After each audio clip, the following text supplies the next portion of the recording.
look at the features of her.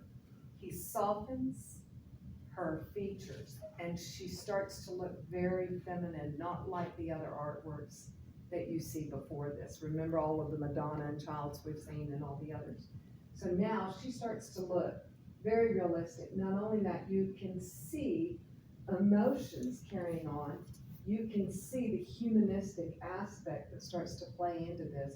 But we are looking at artists now creating proportion. They have the figures in proportion.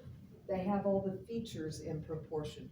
So this is a milestone because I told you, this is what had been lost to the world. They didn't know how to do these things. And now the artists are all bringing this back.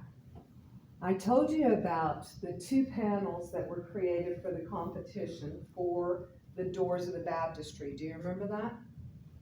So this is the panel that was created by Brunelleschi.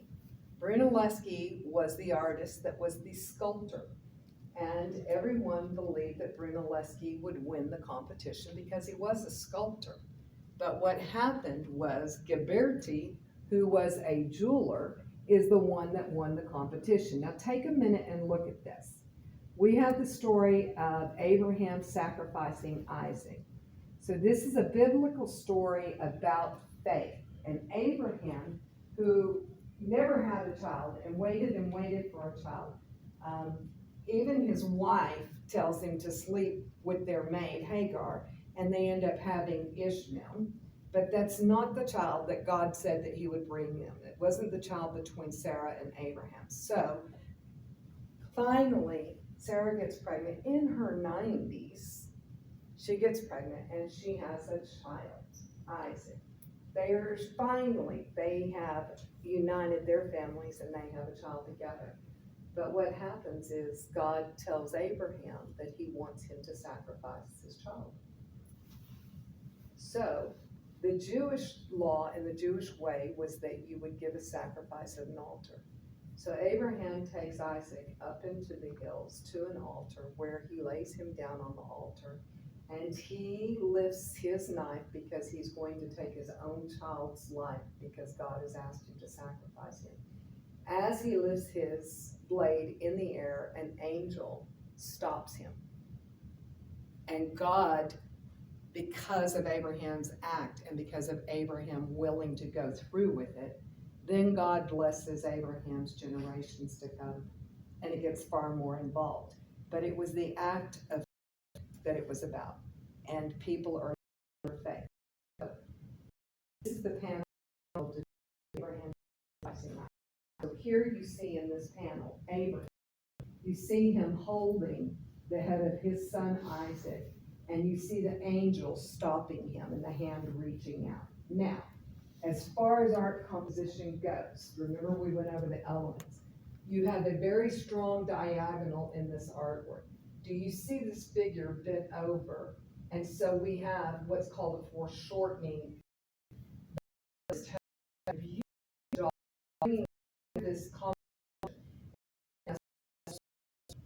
putting this official will then go to the altar word offering. But you can see all the movement and all of this in the composition. Very powerful for a relief carving, okay? That's Brunelleschi. Now, here is Ghiberti. Again, this is the jeweler, not the sculptor. Ghiberti, again, stronger diagonal than the other. Look at the background, which we call the negative space. Very powerful in the negative space. Look at this face, this facing this one, and you can see a conversation almost happening there. That creates depth into the work. The negative space here, and look at this Isaac versus the other one. What do you notice? What do you see in them? The shape of it in the space you said. Yeah, the Isaacs. What's the difference in the Isaacs? The Isaac space. This Isaac is compared to this Isaac. Now look at the figure of the Isaac, okay? And then look at this one. He seems stronger, I guess. Like he's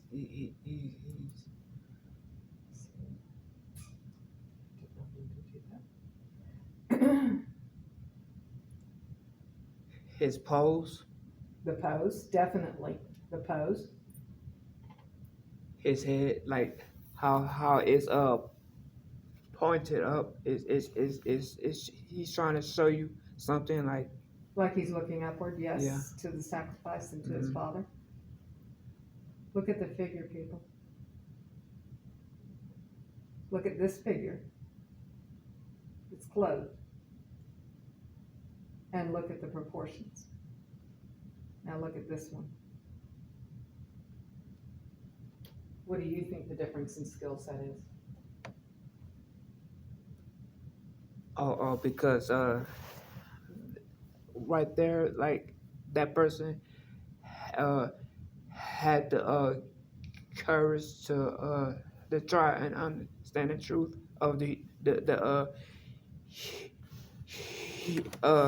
human form, you know, Yes, like you said, exactly. the He people, did it in proportion. yeah, And it's a nude. yeah, and it was like I think it was a change in the style. It was absolutely. Yeah. Which one's more sophisticated? That one. So is it any wonder that he won the competition? You see? That is exactly why. Look at this one more time, and then look at this one. Now, this pose and this figure, we know is Greek. And so what Ghiberti did is he studied the Greeks. And that's how he brought back that. So the influence, remember me telling you one artist starts something and then the others follow? How many times do you think we're going to see Greek figures in Renaissance, especially in the beginning? A lot. It's like redundant. It's over and over again. There's one thing about it is redundant throughout. All right, now, this is Nani de Bacco, and this is the Four Crowned Saints, statues in a niche on the north side of San Michele, Florence. So remember, I think I mentioned to y'all that Michelangelo's David was supposed to go up in the niche of the church, but it was too big. If you look at this, you can see these men look as though they're in commentary. Look at their hands. Look at the scale and proportion of the bodies. Finally, the world has back the ability to make a sculpture look human. But guess what the world can't do yet? Make it stand. How many of you ever played with Barbie dolls or action figures or G.I. Joes? Could you make them stand up? No, not without a support, right? And you tried, I'm sure. We all did, right? But not without a support. So how do you make a figure stand? A strong foundation. It's called contrapposto, and that'll be on your exam.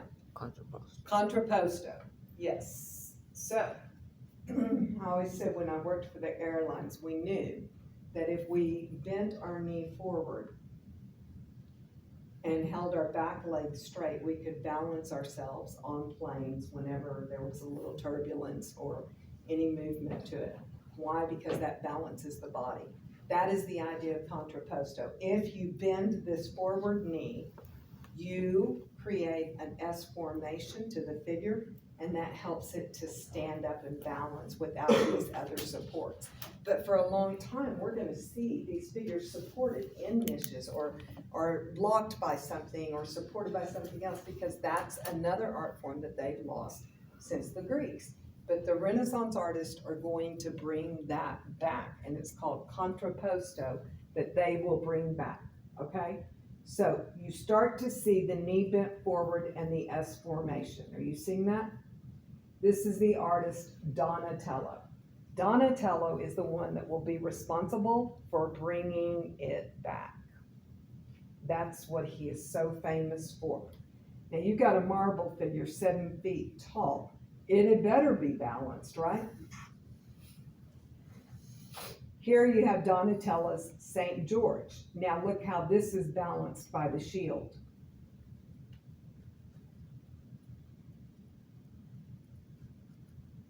Here you have Donatella's relief. Remember what a relief is? It's carved on one side. Now you have the Feast of Herod. It is a panel. So here we are starting to see linear perspective. So what are the artists bringing back? The ability to make a sculpture stand. They're bringing back a nude figure. They're bringing back proportion, and now they are bringing back linear perspective as well. This is the height of abilities. So if you look here, everything is in a perspective, which is a scale that would be accurate. So we know that what's closer to us is larger, and then as it goes away, it gets much smaller. What this does is it creates depth into the artwork, and it is grabbing a viewer and asking them and pulling them in. You saw that panel a while ago by Ghiberti. He was already creating that depth, but was it in linear perspective? No, they're just now getting to this. So who is the artist bringing this? It is Ghiberti, and he's doing it through these panels. So once he won the competition, here is what he got. He got to do the Gates of Paradise. These are the doors that are on the baptistry in front of the Florence Cathedral. And yes, they are bronze, they are gilded bronze in gold. And each panel then is completely sculpted into linear perspective, into proportion, and into scale. Can you imagine what that meant to the world, that somebody had come along and was capable of this? And that person came from a jeweler's guild? He wasn't one of the painters or the musicians or he was from a jeweler's guild. And he's the one that did this. And then he does this. The de Medicis actually are the ones that will commission this. And they asked for a statue of David, because David went up against Goliath when he was a very young man. I mean, what was David, 17 years old when he came up against the giant? And 17, 19, depending on the translation. And then he had no fear. He just believed. He was a shepherd. He was used to taking down lions and I was going to say lions and tigers and bears, but that's probably not right. But imagine how he'd been protecting his flock for so long as a shepherd. And so he was confident, but he was also confident because he had faith, and he believed that when he got out there in front of the giant, that God would do it through him. So now Donatello is given one of the greatest commissions ever, and that is to sculpt David. Italy is trying to reinvent themselves. They're establishing their own governments. Florence is trying to establish themselves as leaders throughout Italy, not only financially, but socially and intellectually. So they commission this sculpture, and Donatello then brings this sculpture of David. That is his image of David. Many people look at that David and they see like the hat and they think that it's like a flowered hat, but the truth is that was the correct description of a shepherd's hat. So what do you notice about David? He's kind of like small, like you said, his age was 17, and like, you know, he seems like his shape, he's kind of big, but at the same time, like his frame is kind of small, and it seems like a teenager, I guess, you know. Almost a teenager, Yeah. 5'2". Wow. His body is in proportion, okay? What's at his feet? A shield, I think. Maybe It's the head of Goliath. oh. What did David do? He cut off his head. Do you know what he did with it after that? He took it back to his tent. Can you imagine? I'm just gonna sleep with the head of the giant I just took down, whatever. But That is the head. So there you see him, and you also see him holding, is that like a, what would y'all call this? A sword. Sword? And the truth is, he took him down with a slingshot and a stone, right? But his body is in contrapposto, and what is he? People, he's the first nude sculpture since the Greeks. Now let me explain. When we're talking about Greeks, we're looking back at 800 BC. When we see this sculpture nude, this is 1440 AD. How long was that? That an art form had been lost to the world.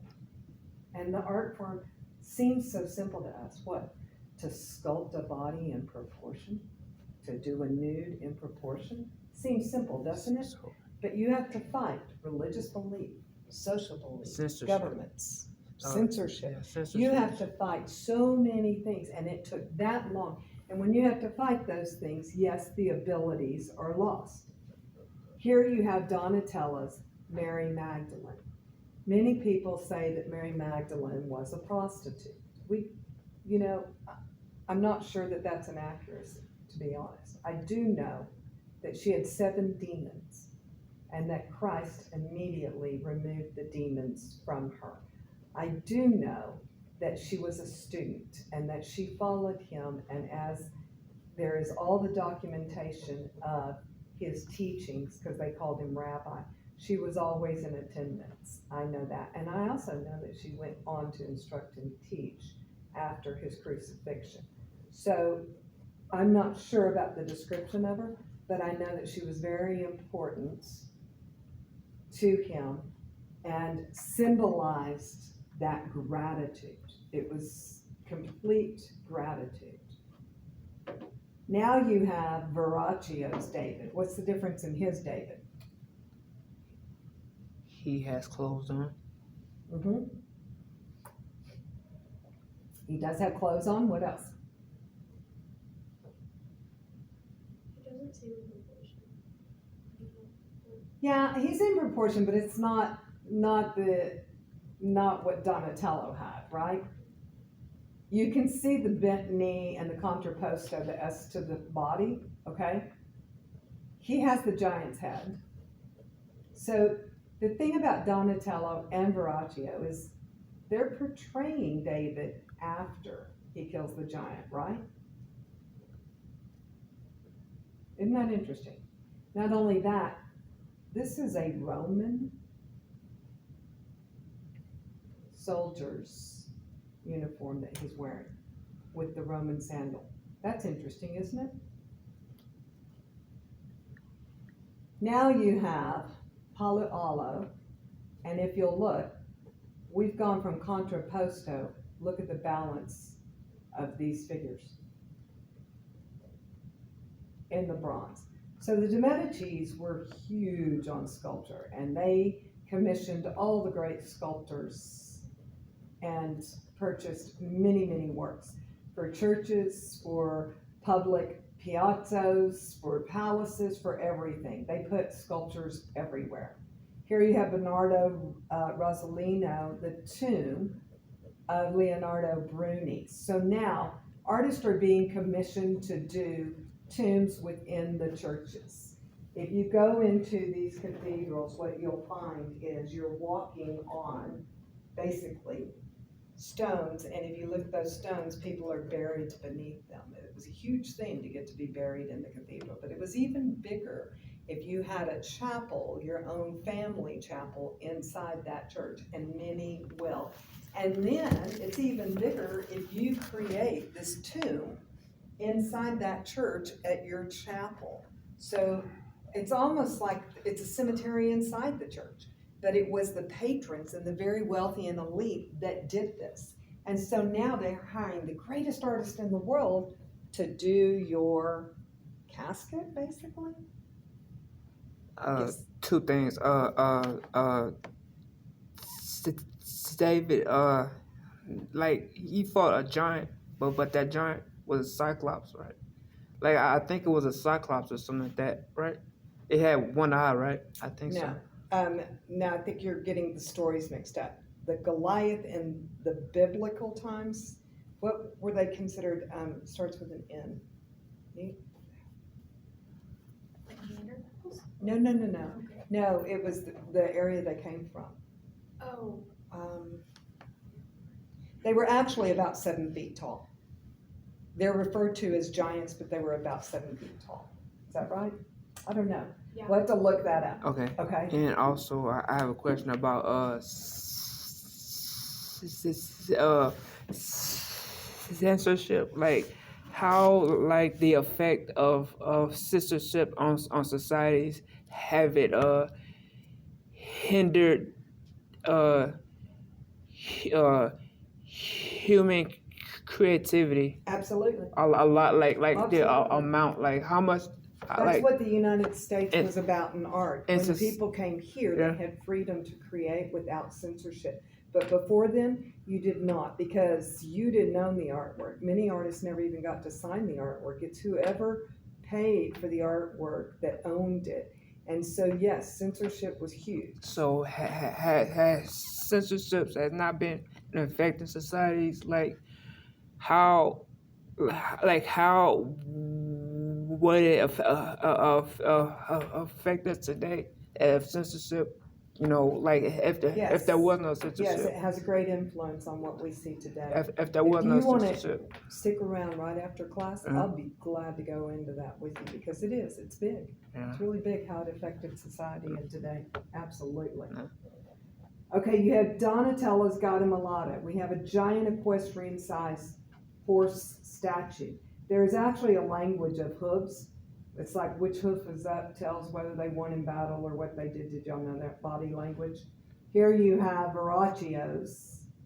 And now we get to Fabriano, an adoration of the Magi, remember? So here's the Christ child with Mary. Look at these panels now, a little bit different than our early diptychs and triptychs and altarpieces, aren't they? And now we get to the great.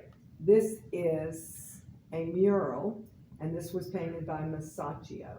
If you look in the middle, you have Christ. He's in the red and blue, okay? You see Christ pointing this direction. That is because they've come to the town, and this is the tax collector. The tax collector shows up and asks them to pay the tax. He goes to Peter and tells Peter to go to the water and to get the coin out of a fish's mouth. Now, some of you that have read the Bible stories or know those, you would know this story. So here is Peter going to the water and getting the coin. Then you go over here, and here is Peter paying the tax collector. Now, let's look at what's interesting in this, all right?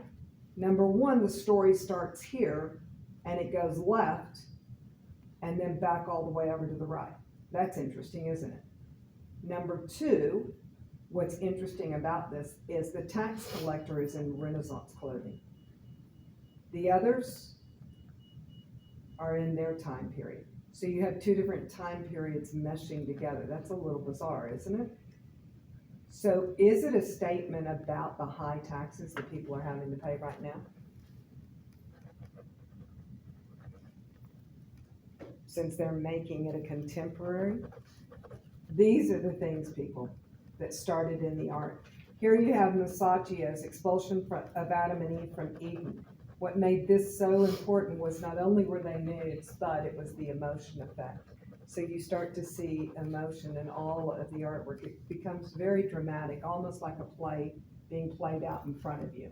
Again, you have the Holy Trinity. Notice the God figure above Christ in the red and blue. If the patrons are elite status enough, they can actually have their images painted there into the works. This is Fra Angelica's The Annunciation. What was the Annunciation?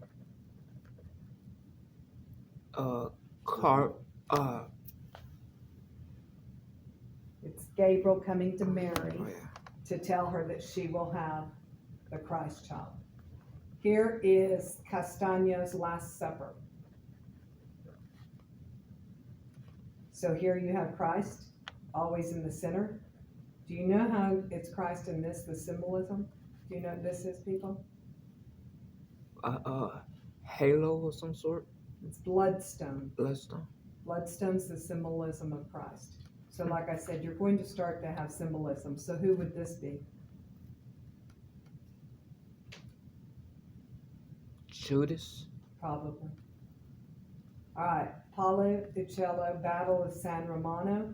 Anytime you see these little round balls, you know you're talking about the De Medici family. Now this is where it gets kind of interesting. You have one sock here, part is blue and part is red. Do you remember me mentioning that? But what makes this painting so incredible is foreshortening. Do you see how you're looking from the feet of a soldier that is trampled, and it is pulling you to the viewpoint of the red and blue sock? And I still believe it was some kind of unification. Fra Lippi. Now, how realistic is this? How quickly did they move into beautiful, realistic? Look at the babies and the proportions. So much better, isn't it? Look at the depth of work in the viewpoint. Look at this little angel looking back out at you, and here you have the Christ child. And right here is probably John the Baptist, because they nearly always put John the Baptist with the Christ child.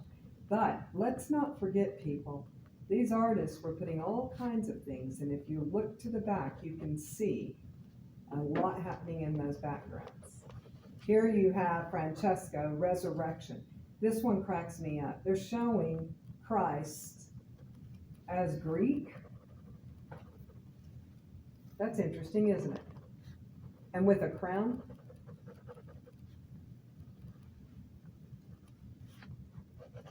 I told you about always the two in red and blue. They're putting it everywhere. I'm not sure why, but they were. Okay, you have Ghirlandaio. This would be then a portrait. And here you have Botticelli again doing Primavera, which was the birth of spring, basically. And so you can see these beautiful proportion and fluid figures, but look at this emotion that's taking place. Look at the drama that you feel within the work. This then is Botticelli, a young man holding a medal. This is actually a coin of Cosimo de' Medici. And Cosimo de' Medici was one of the great de' Medicis behind everything. This one again is tempera, which I told you was what? Egg painting. Egg. Yeah, gilded gesso on wood. Now we get to the Battle of 10 Nudes. It's all about doing figure and bringing figure back. So remember I said Brunelleschi lost the competition? What did Brunelleschi do? He created the dome over the Florence Cathedral. The circular windows represent the paradises from Dante.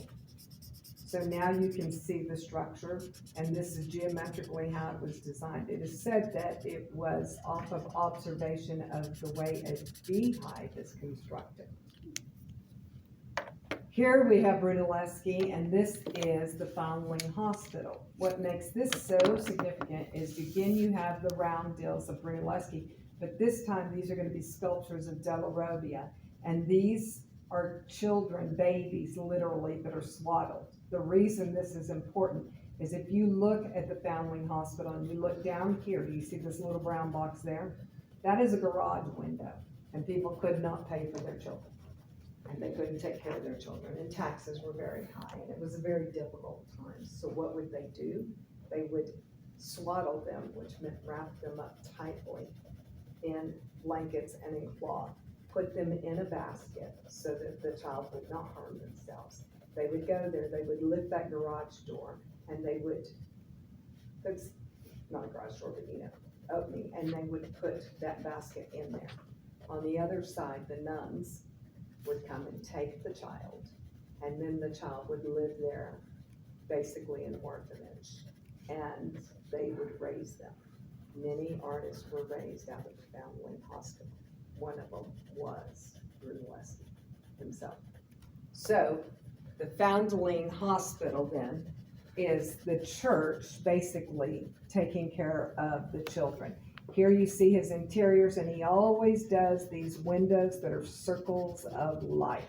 The other thing that he does is he's opening up this main hallway, these naves, and he pulls your eye up to the ceiling through geometry, basically. So his ceilings are geometric, where many of the others are painted in panels. He uses Corinthian columns because Corinthians stand for royalty. And here we have the basic floor plan of a church. What do we call that?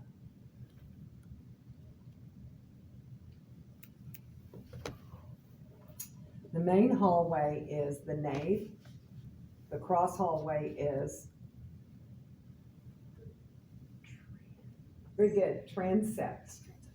And the overall, is it ironic that it looks like a cross? And the reason is they made these barrel vault hallways, and then they figured out they could cut into them and do an intersection. So they'd make a cross hallway. And this is a cruciform, is what the floor plan looks like. And these were all of the beginning churches, especially the early Romanesque churches. And then it's the platform for the Gothic churches as well. But when you get to Gothic, it may have two cross hallways and get much larger and much larger, okay? Anytime you see circle windows, if I took y'all to Italy right now and I dropped you off and you ran around and you went to all these different buildings, whenever you looked up and you saw those round windows, what would you know? It's Brunelleschi. It's Brunelleschi architecture. So if you look again, I told you Della Robbia does these fine porcelain works of sculpture, and there you have Della Robbia as well. So now they're going to start to increase these domes, bringing them out and making them more round. What we call images that are round instead of squared ones is called rotunda. It's in the rotunda. And round images grab the viewer's attention and hold the viewer in. So it was brilliant to start doing the paintings in the round. So here you see up close, this is Luca della Robbia. And now you can see up close his sculpture work. So this is called maiolica. It is done out of a fine porcelain, and then it is glazed with fine porcelain glazes. The process is called maiolica. And today, if you go to San Gimignano, they still take the terracotta and they glaze it and they do this process. It's very expensive to have a collection of maiolica, but it is still carried on to this day. Now, it's made out of terracotta. Why is that important? Because if I took you back in art history to the Etruscans, that would be Tuscany, Italy. And the Etruscans came up with the best mix for terracotta. And so when you go to a garden center and you have these red clay pots, those are terracotta. If you buy terracotta pots, if you turn them over and it has a stamp made in Italy, that will last you forever. If you buy them from any other country, I promise you they will break down from water, from our minerals in our water. It's called shaling, and they will peel and break down. But if you get it from Italy, it won't. Their terracotta mix was so incredible that they literally built structures and columns out of terracotta, literally. And Wow. I mean, they really were the first ones to come up with cement. Though the Romans say they did, it really was the Etruscans. The Romans just borrowed it. Okay, so now looking, you have the Palazzo Medici Riccardi, which I told you was the de Medici household. If you look here, here's the shield with the balls. And there are two sayings on that. The balls would be a symbol of the de Medici family because de Medici means of medicine. And there